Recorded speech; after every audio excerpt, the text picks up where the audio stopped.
To the channel Acharya Ji Online. Please subscribe the channel and press the bell icon.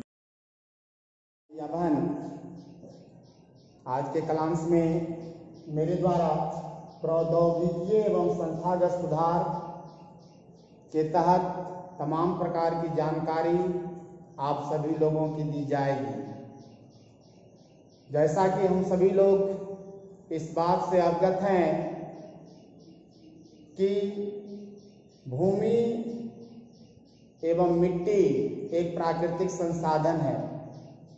इस भूमि एवं मिट्टी में कोई एक वर्ष से नहीं बल्कि हजारों वर्षों से जो है कृषि कार्य किया जा रहा है। हजारों वर्षों से जो है कृषि कार्य किया जाता रहा है। लगातार कृषि कार्य करने के कारण लगातार इस भूमि से उपज लेने के कारण, इस भूमि पर खेती करने के कारण लगातार या धीरे धीरे भूमि निम्नीकरण की ओर जो है अग्रसर है।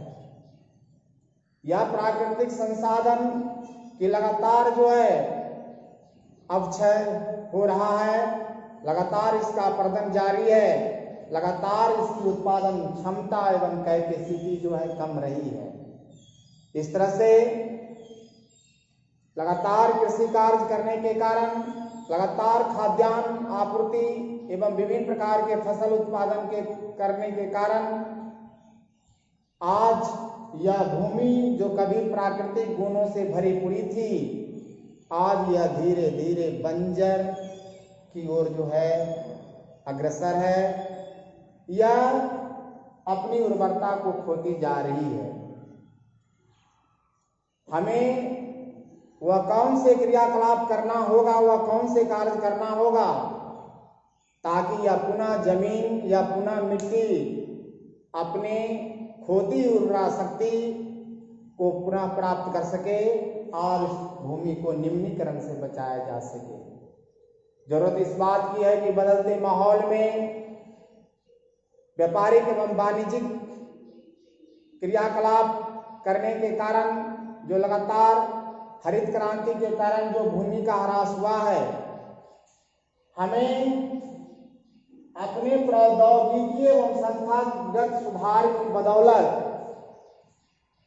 इस भूमि के निम्नीकरण की बढ़ती प्रक्रिया से बचाना है। हमें प्रौद्योगिकी एवं संस्थागत सुधार करना होगा, तभी जाकर के हमारी खाद्य सुरक्षा एवं उद्योगों का कच्चा माल की आत्मनिर्भरता बनी रह सकती है।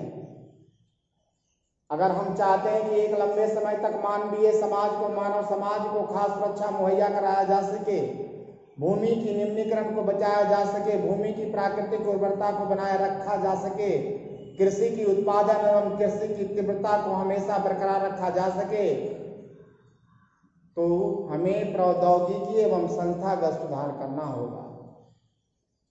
टेक्नोलॉजिकल एंड इंस्टीट्यूशनल रिफॉर्म्स करने होंगे, तभी जाकर के जो है हमारी फूड सेफ्टी बनी रह सकती है और इस तरह से भूमि की निम्नीकरण को भी जो है बचाया जा सकता है।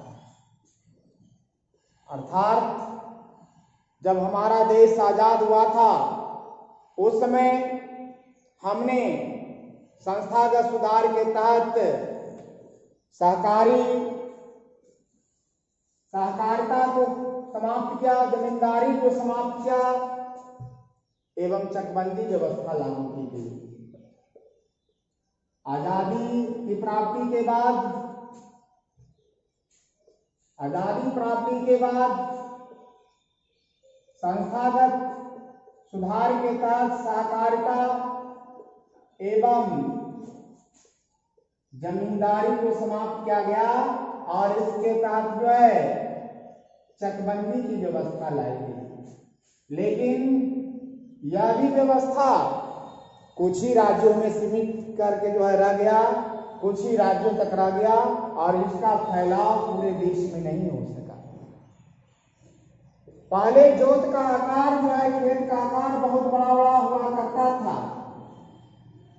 और जिस देश में आज भी वर्तमान समय में अमेरिका इत्यादि देशों में खेत का आकार बहुत बड़ा बड़ा होता है, और इस खेत में ट्रैक्टर, हार्वेस्टर, पावर टिलर एवं आधुनिकतम टेक्नोलॉजी के माध्यम से व्यापारिक एवं वाणिज्यिक रोपण कृषि कार्य होता है। लेकिन हमारे देश में यह भूमि पुश्तैनी के रूप में, विरासत के रूप में मिला, और जनसंख्या लगातार बढ़ने के कारण भाइयों के बीच जमीन का बंटवारा होने के कारण जो पहले जोत इतना बड़ा था, आज जोत की संरचना जो है इस तरह से छोटे छोटे टुकड़े में तब्दील हो गई, और इस छोटे टुकड़े पर कृषि कार्य करना संभव नहीं है। वैज्ञानिक पद्धति एवं वैज्ञानिक यंत्रों के माध्यम से मशीनीकृत खेती जो है इन छोटे टुकड़ों में करना संभव नहीं है, फायदेमंद नहीं होगा।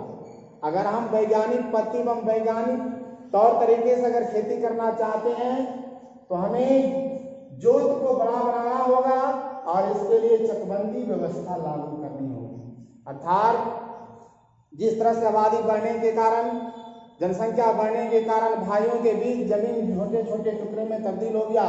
अगर उन तमाम छोटे छोटे टुकड़े को मिला करके जब एक बृहद टुकड़ा का निर्माण किया जाए तो यह प्रक्रिया जो है चकबंदी कहलाएगा। और इस प्रक्रिया के तहत जो है आप ट्रैक्टर के द्वारा, हार्वेस्टर के द्वारा, पावर टिलर के द्वारा, मशीन के द्वारा व्यापारिक, वाणिज्य एवं रोपण कृषि कर सकते हैं, और बड़े व्यापक पैमाने पर जो है प्रचुर मात्रा में जो है खाद्यान्न का उत्पादन कर सकते हैं, जिससे आप अपने देश के नागरिकों को तो खास सुरक्षा दे ही सकते हैं, विश्व के कई देशों में भी खाद्यान्न का निर्यात करके आप अपनी आमदनी को, विदेशी मुद्रा को जो है आप बढ़ा सकते हैं, देश की अर्थव्यवस्था को जो है मजबूत कर सकते हैं।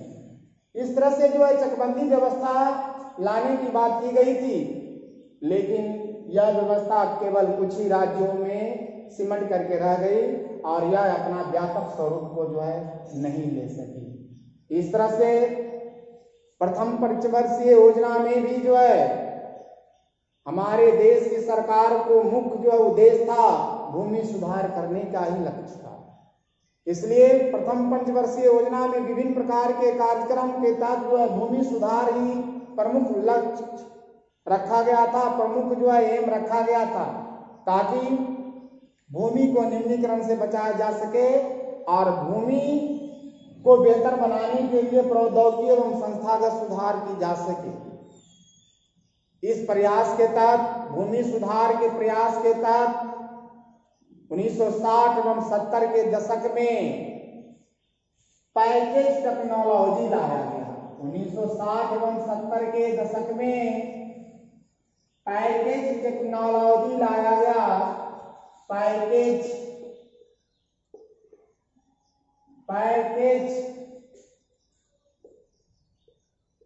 टेक्नोलॉजी लाया गया। पैकेज टेक्नोलॉजी लाया गया, और इस टेक्नोलॉजी के तहत जो है हरित क्रांति एवं श्वेत क्रांति, हरित क्रांति एवं श्वेत क्रांति लाया गया। हरित क्रांति जहां कृत्रिम उर्वरक का ज्यादा से ज्यादा प्रयोग करके, सिंचाई का ज्यादा से ज्यादा प्रयोग करके, वैज्ञानिक यंत्रों का ज्यादा से ज्यादा प्रयोग करके खाद्यान्न उत्पादन की बढ़ाने की बात थी, वहीं श्वेत क्रांति में प्रत्येक व्यक्ति को दुग्ध उत्पाद मुहैया कराने के लिए जो है दूध के उत्पादन बढ़ाने की बात थी। लेकिन यह हरित क्रांति भी जो है एक बहुत बड़े क्षेत्र में अपना प्रभाव नहीं ला सकी, और तो और हरित क्रांति के कारण कई प्रकार की समस्याएं भी उठ खड़ी हुई। ज्यादा उर्वरक का प्रयोग करने के कारण, ज्यादा सिंचाई का उपयोग करने के कारण कई प्रकार के जैव विविधता विलुप्त हो गए। जैव विविधता संबंधी समस्याएं आई तो जल भृतों के पानी भी जो है नीचे चले गए। कई प्रकार के जो है भूगर्भीय वाटर लेवल में कमियां आई। वहीं जो है ज्यादा से ज्यादा उर्वरक का प्रयोग करने के कारण जमीन जो है निम्नीकृत होना लगा। तो इस तरह से हरित क्रांति भी अपने जो है उद्देश्य में सफल नहीं हो सकी। आगे चल करके 1980 और 90 के दशक में 1980 और 90 के दशक में 1980 एवं 90 के दशक में भारत सरकार ने व्यापक भूमि सुधार कार्यक्रम लाया, जिसके तहत भूमि को जो है बेहतर बनाने के लिए बहुत सारे प्रयास किए गए। पहला प्रयास किया गया संस्थागत सुधार के तहत यह प्रयास किया गया कि बाढ़ के समय, सुखाड़ के समय, वर्षा नहीं होने के कारण, आगजनी, चक्रवात एवं बीमारी के कारण किसानों की फसल बर्बाद हो जाती है, इसलिए फसल बीमा लाया गया ताकि किसानों की फसल जब बाढ़ के कारण, चक्रवात के कारण, सुखाड़ के कारण या के कारण, बीमारी के कारण जब बर्बाद होती है तो फसल बीमा के तहत किसानों को जो है क्षतिपूर्ति दिया जा सके। इसके तहत जो है अगला जो संस्थागत सुधार के तहत सस्ते दर पर जो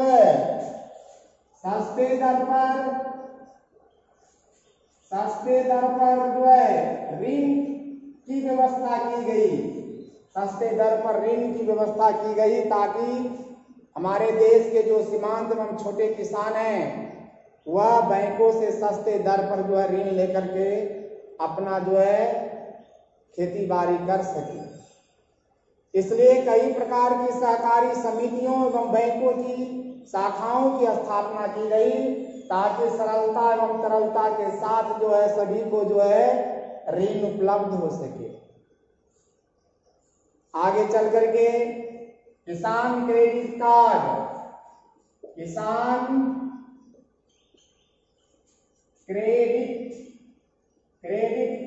लाया गया। किसान क्रेडिट कार्ड की व्यवस्था की गई ताकि सभी लोगों को जो है तत्क्षण सहायता राशि एवं पूंजी जो है उपलब्ध कराया जा सके।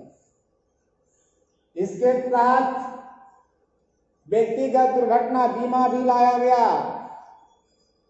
वज्रपात के कारण, कई प्रकार के जो है प्राकृतिक आपदा के कारण जब किसी किसान की मृत्यु हो जाती है तो उसको जो है व्यक्तिगत दुर्घटना बीमा के तहत जो है राशि मुहैया कराई जाती है। भारत सरकार के द्वारा बेहतर खेती बाड़ी के लिए जो है कई प्रकार के कृषि प्रोग्राम भी लाया गया। किसान कॉल सेंटर की स्थापना की गई। मौसम विज्ञान एवं मौसम पूर्वानुमान की भी सूचना दी गई ताकि किसानों को कम से कम जो है परेशानी होना हो सके और इस जलवायु विविधता में भी वह जो है अलग अलग प्रकार के कृषि कार्य करके अपनी आमदनी को बढ़ा सके। किसानों को अपने लागत का सही मिल सके, अपने फसल का उत्पाद का सही जो है कीमत मिल सके, इसलिए बिचौलियों एवं दलालों से बचाने के लिए सरकार के द्वारा समय समय पर न्यूनतम समर्थन मूल्य की घोषणा की गई और लाभकारी खरीद मूल्य भी लाया गया ताकि किसानों का उचित मुआवजा मिल सके। उनको फसल उत्पादन में जो लागत है उसको जो है वाजिब मिल सके ताकि किसान की जिंदगी जो है खुशहाल एवं बेहतर हो सके। तो इस तरह से भारत सरकार के द्वारा व्यापक भूमि सुधार कार्यक्रम के तहत कई प्रकार के संस्थागत सुधार लाए गए और सभी संस्थागत सुधार का एक ही उद्देश्य था, देश में उत्पादन को बढ़ाना, भूमि निम्नीकरण को कम करना, पर्यावरण निम्नीकरण को बचाना एवं खाद्य सुरक्षा मुहैया कराना। और यह तभी संभव था जब संस्थागत सुधार के साथ साथ हम परंपरागत कृषि यंत्रों को जो है आधुनिकीकरण कर सकें वैज्ञानिक पद्धति एवं वैज्ञानिक तौर तरीके से। जब हम कृषि कार्य करेंगे, कृषि में जो है वैज्ञानिक प्रौद्योगिकी एवं टेक्नोलॉजी का जब हम व्यापक उपयोग करेंगे, तब जाकर के जो है उत्पादन बढ़ेगा और भूमि निम्नीकरण रुकेगा। इस तरह से कई प्रकार के जो है संस्थागत सुधार करके जो है व्यापक जो है किसानों को सुखी एवं समृद्धि बनाने का जो है उद्देश्य था। इस तरह से जो है एक लंबे भविष्य के सपने को बचाए रखने के लिए एवं वैश्वीकरण की प्रक्रिया को बनाए रखने के लिए, अपने किसानों को प्रतिस्पर्धा से बचाने के लिए जो है हमारी देश की सरकार ने कई प्रकार के जो है प्रौद्योगिकी एवं संस्थागत सुधार जो है हमारी सरकार के द्वारा जो है किया गया। गृहकार्य के रूप में आप लिखेंगे, भारत सरकार के द्वारा लाया गया विभिन्न प्रकार के संस्थागत सुधारों का उल्लेख करें। भारत सरकार के द्वारा लाया गया विभिन्न प्रकार के संस्थागत सुधारों का उल्लेख अपने शब्दों में करें। धन्यवाद।